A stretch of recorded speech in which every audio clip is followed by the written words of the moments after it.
Very much for joining us on today on this Friday afternoon. Now, young children are catching a glimpse into the workings of drones. A tech company is providing them with skills in robotics while they explore the impact of drones both in South Africa and elsewhere in the world. The co-founder of Drone Tech, a global tech-owned business, believes the use of drones for commercial operations and social good sets in motion the country's digital economy.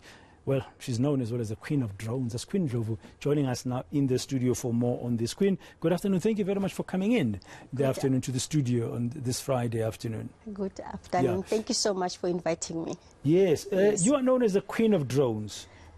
What is that?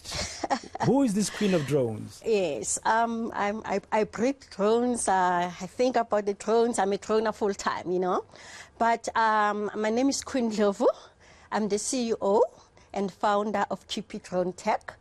And why drones? Why did you go and focus on drones? I mean, it's fairly a new kind of technology in the world. It's not new like yesterday, but compared to other technologies over the decades, it's a fairly new technological development. Yes. This journey started a long time ago because I'm a serial entrepreneur and I've been into business. But the business that I was in previously, I realized that the market is getting saturated. Consulting, management consulting, training, you know, running artisan schools, you know. So I said, I need to do something different. So the decision was taken 4 years ago. And I realized that I've got some shortcomings. As much as I've been into business for more than 20 years, I need to do tech, to go into tech space, you know. And I decided to go back to the business school, West Business School, where I did my master's in entrepreneurship. And one of the modules, that was what attracted me to the course, because one of the modules was talking about technology that will be trending in the next 10 years and also how to be a global player. And that exposed me to the drone technology, and that's a tech that I chose. So what happened when I completed, then I went to China for 6 months to get more information about drone technology, and then I came back to try to implement it here at home. What attracted me to ask you to come through and talk is the fact that in South Africa we have a shortage. We do have a shortage of science, technology, engineering and mathematics related type of infrastructure and facilities. That's one. Our young people are scared of science. I'm just using that generalization. Mathematics, we don't perform well. So the STEM sector is a challenge broadly. And when it comes to young black women in particular, it's even more of a challenge. Is that the good side, or that social good side, that made you get into this? To be honest, partly, yes, because I'm very interested in the social impact space, you know. But because I'm a businesswoman, I wanted to go into the commercial space. Hence, QP Drone Tech, we offer drone operations. But then we've got this social impact vehicle that you're talking about called South Africa Flying Labs, which is part of the global movement. Our mandate is to position and empower local community with drone and robotics technology. What is it called? South Africa Flying? South Africa Flying Labs, which is present in 33 countries. And our mandate is clear: to run STEM education workshops, and also to run projects that will empower the communities. For instance, if there are disasters or there's humanitarian aid, we are the ones that are supposed to be first responders. So tell us about that. I mean, I saw a write-up about you saying that you have unemployed youth. I mean, the unemployment in this country is like at a high, very, very high level. I mean, 46%. It's just too much high.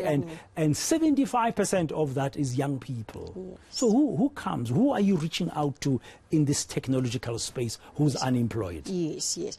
I must say, because it's a fairly new industry, so I'm targeting I'm starting with the young children from the age of 12, and then to young and older youth, which is usually about 35 years, because I've realized that across the board, everyone needs exposure on drones. For instance, even yesterday, we had unemployed youth that had matric qualifications, but you had ones that have qualifications. So you find there is appetite, there is interest in this technology. There is huge appetite. There is huge appetite, to such an extent that even yesterday, the workshop that we hosted from Innovation Hub, you know, 80% of the startups and unemployed youth, they ask us that how do they penetrate the industry, and that's one of the objectives of the STEM workshop on drones, is to expose them and give them a career option business prospect, how to enter the space, because it's very accessible. Yeah, so my statement earlier that our young people are scared of maths is not completely correct, and science, because there they are, you've got experience as you're beginning this journey, that they are very keen and they are coming to you. Yes. And we need to hold on. I think something has just fallen off. Your mic, you might not be able to be heard. I don't know if we are able to take a short break, because I really want to touch on 2 more points. I'm hoping my producer Bazugile will allow us, and our technical director, while we sort out her mic. Queen of drones, Queen Ndlovu, in the studio. Her microphone just went off for a short while. I will continue talking to her very briefly now. I think that's been sorted out. Okay. I was saying that there is interest. Yes. It's happening. It's young people, it's unemployed, and they want to break into this thing. But these STEM workshops are also for startups. Yes. That you are doing. Yes. So small business. Yes, small business. And we are told by economists yes. that small and medium businesses are the employers. They should be the future here. We should be investing in job creators. What's your experience?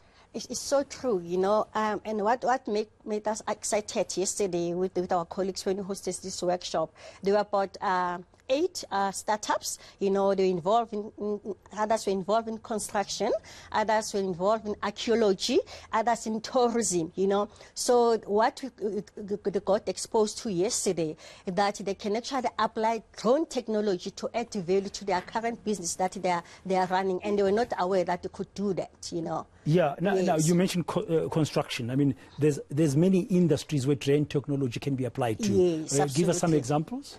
For instance, it's construction, tourism, disaster management, mining, you know, and what other agriculture, archaeology, you know, tourism, archaeology. Yes, you could use it for archaeology when you are looking for fossils and stuff like Absolutely. that. Is it affordable? I mean, because drones, I guess, being a new technology, won't come cheap. Yes, yes. I think it's one of the main barriers with this industry, because it's aviation related, of course. So there are a lot of barriers, and one of them is cost. It's very costly for someone like a young youth or startup to enter, because you need to have a license, and we call it an ROCA license as a startup, but also you need to qualify as a drone pilot should you be interested to fly. But that's not the only career, and this is what we are trying to share with our STEM workshop with the startup, that there are other career options. You can be a maintenance technician, you can repair drones, you can manufacture drones,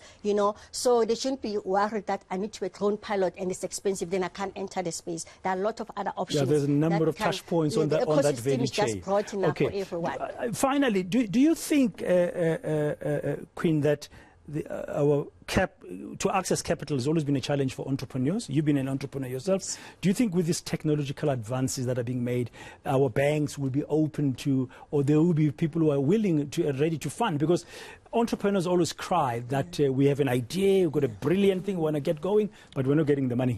Yeah. I think you have a point there. I think we're still struggling with the traditional commercial banks, you know.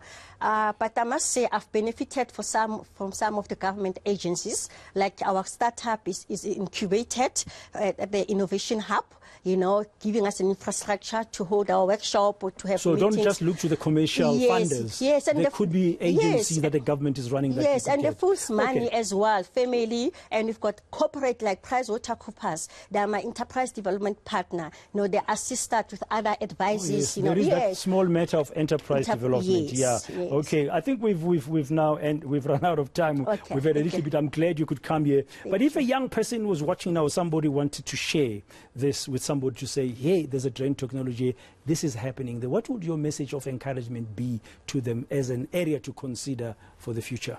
Yes, I'll definitely encourage them. There's plethora of opportunity in the drone industry, and you can even enter the industry while having only grade 12. As I said, there are a lot of career options and business prospects. You know, determination, follow your passion is not easy. Fail, but fail quicker and fail harder. That's the Queen of Drones, as she's known as well, Queen Ndlovu. Thank you very much for coming through, and all the best with your company and your efforts. They're helping to empower our young unemployed people in the space of drone technology. Little bit of positive stuff here on this Friday afternoon on eNCA. But